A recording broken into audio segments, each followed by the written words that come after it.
All right, I'm going to try to keep this short. It's an overview video on the disease profile project. Sorry, I forgot my headset at home, so the audio is going to be a little tinny, right? But again, you'll kind of get the gist of this whole thing. Just super quick review when you log in.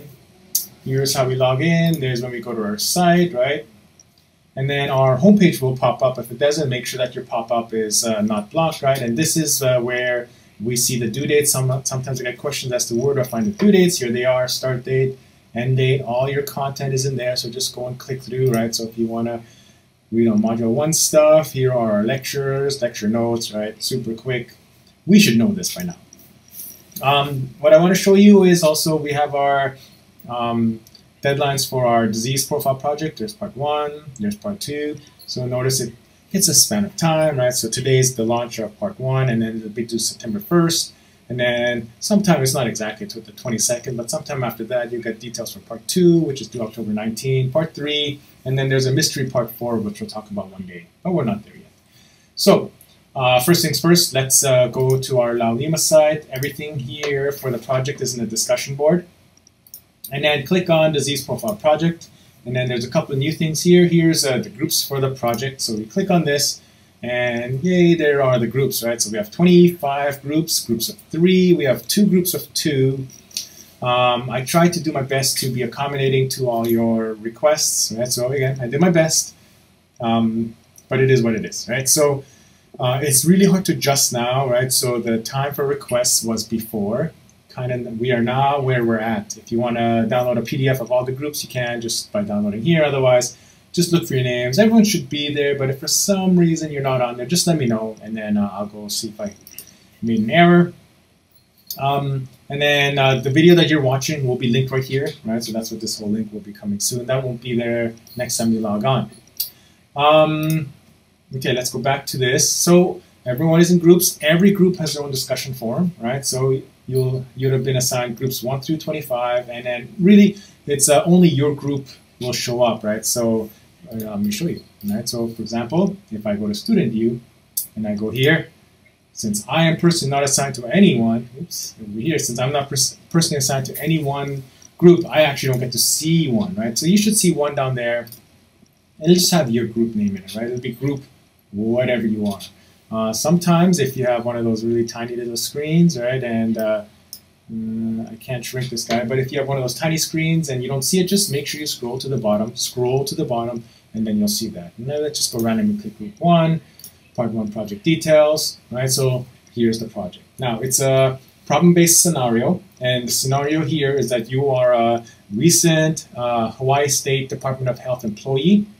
You're going to be working in the communications department, and your group is tasked to communicate to the general public about this disease. It's all wrapped around this fictitious thing that we're calling Microbial Disease Awareness Month, right? So each group is going to be given, you're going to choose one topic, one disease that you'd like to educate the public, right? There are 3 parts.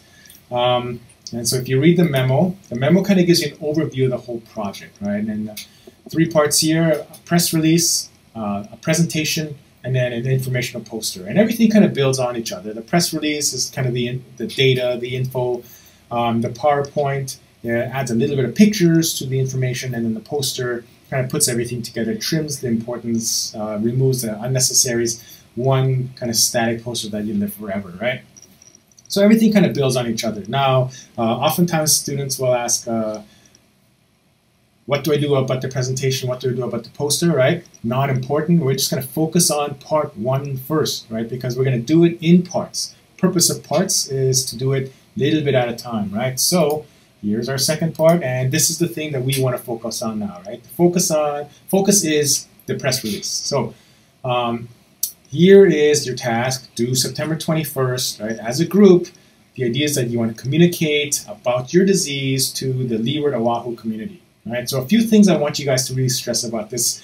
Learn how to work as a team, right? It's important. Working as a team is something that's never going to go away. Professional life is all about teamwork. I'm all about teamwork. Everything I do comes as a team. I rarely work solo. Even when we talk about teaching, it's very rarely solo. We're always working as a group. So learn how to communicate.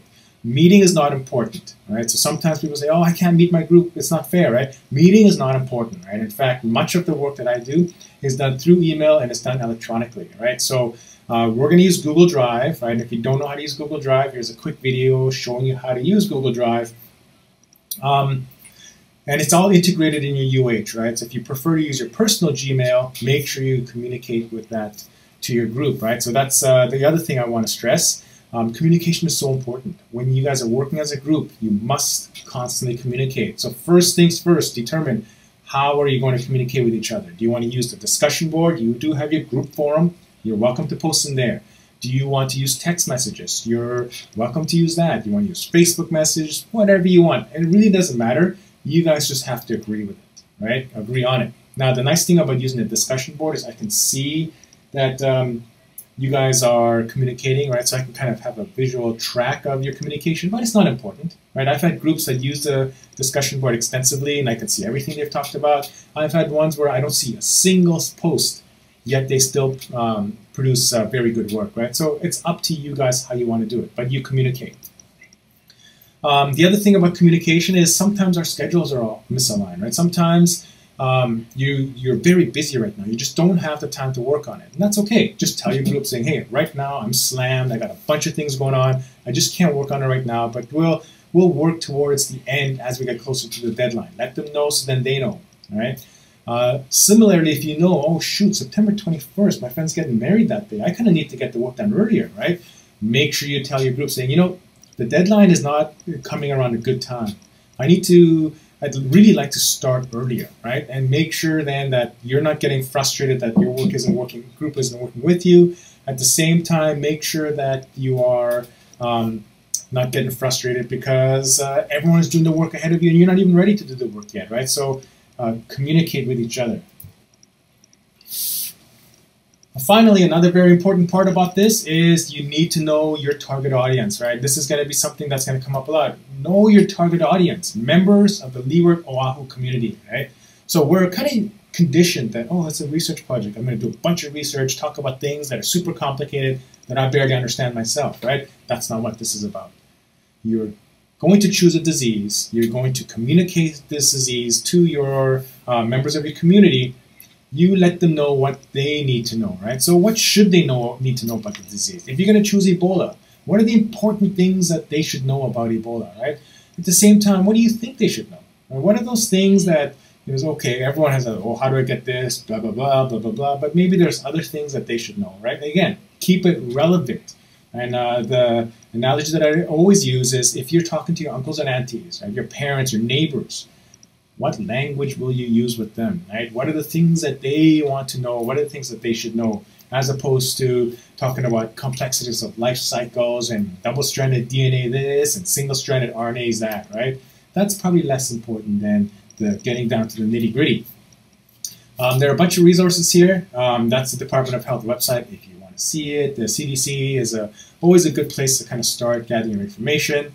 Press releases. You should know what a press release looks like. Remember, you're not students of Leeward Community College or Kapiolani or Kauai or Maui or wherever. You are employees of the Department of Health, right? This is a scenario. You play the role. So make sure that you're playing the role, right? Working as professionals, submitting professional quality work. So there's that. Once you guys have formed your group, once you guys have discussed what you want to do, a couple of things. One thing I actually forgot to add, but it'll be here. There's going to be, I'm going to show you what it looked like in one of my other classes. There's going to be a link here that says project topic request. This is how you choose, right? So basically what you do is you choose your request. So here's group 2, they wanted hepatitis A, and then I come in there and say hepatitis A, that's good. Group 6 said hepatitis A as well, and my rule here is that 2 groups can do the same disease because we have 25 groups, right? So that's a lot of diseases. So 2 groups are allowed to do it, 3 groups cannot, right? So the first 2 will claim dibs. Oh, look at that, they actually changed it to dengue, right? So they wanted to do dengue, so I approved that. I also don't like diseases that are a little too close to each other. So again, watch for that. If some group says avian flu, we have another one that's just regular influenza, I might change that. I say, you know what, maybe let's move away from that. It's too similar to each other. Let's get a little bit of variety, right? And then a very key important thing here is, I don't know if anyone requested it, but it must be a disease of microbial origin. It has to be a microbial disease, right? So arthritis doesn't count. It's not microbial, right? Cancer doesn't count. It's not microbial. It has to be some sort of microbe that causes this, that causes the disease, right? So that's got to be the focus of your project. It's a disease profile project. Okay, I think that's all I want to say for now. Oh yeah, I guess the other thing is, then once you, and this is just kind of long term, sometimes people always ask, where do I submit? So I'm going to go back to the beginning of our discussion board. In the disease profile project, under part 1 submissions, at some point what you're going to do is you're going to share the press release working in Google Drive. You have to work in Google Drive because it works so much better that way, right? Collaborating, all that kind of stuff. Basically, follow the directions that you see on the screen here, paste your link, and then you're good, right? No need to do that now, of course, way later, and then a couple of warnings, don't freeload, right? Even if you say, oh yeah, I'm gonna do some work later, don't worry about it, and they're finished, right? If you get a 0, it's because, don't get a 0, right? Make sure that you're constantly, or you are being active, and if you're active, you're not gonna get 0. It's that simple. I think that's all I want to say. I felt like I wanted to say one more thing, but oh yeah, I remember now. So sometimes people will split things into parts. Oh yeah, there's 3 of us, there's 3 parts. One person will be part 1, one person will be part 2. No, that's not how we do it, right? Everyone works on all the parts. All the group works on part 1. All the group works on part 2. You read each other's work. Make sure we're not plagiarizing. And I'll have a note later on plagiarism. Make sure that we are proofreading. Make sure that it's a unified document, something that sounds professional as opposed to very disjointed copy-paste, copy-paste, copy-paste, right? Don't copy-paste, please. So make sure that everyone's working together, one unified thing, and then when you submit, it's a group submission, right? I will not tolerate someone saying, you know, I submitted this, but then there's a bunch of people that wrote stuff that, you know, I didn't agree with. Well, you have to talk about it. If you don't feel like it's a good submission, make sure you talk about it, because once it's submitted, it's a group responsibility, right? As a team. Experience tells me that 99%, so out of 25 groups, 24 groups will work well, right? One group typically doesn't, right? Don't be that one group. I would love to have a class one year when no groups have issues. That'd be so awesome, right? So if this is the semester that it happens, that'd be great. And it's always lack of communication that causes the problem. So communicate, communicate, communicate. All right, that's it. I think this went longer than I wanted to. Have fun with it. Have fun with it. That's very important.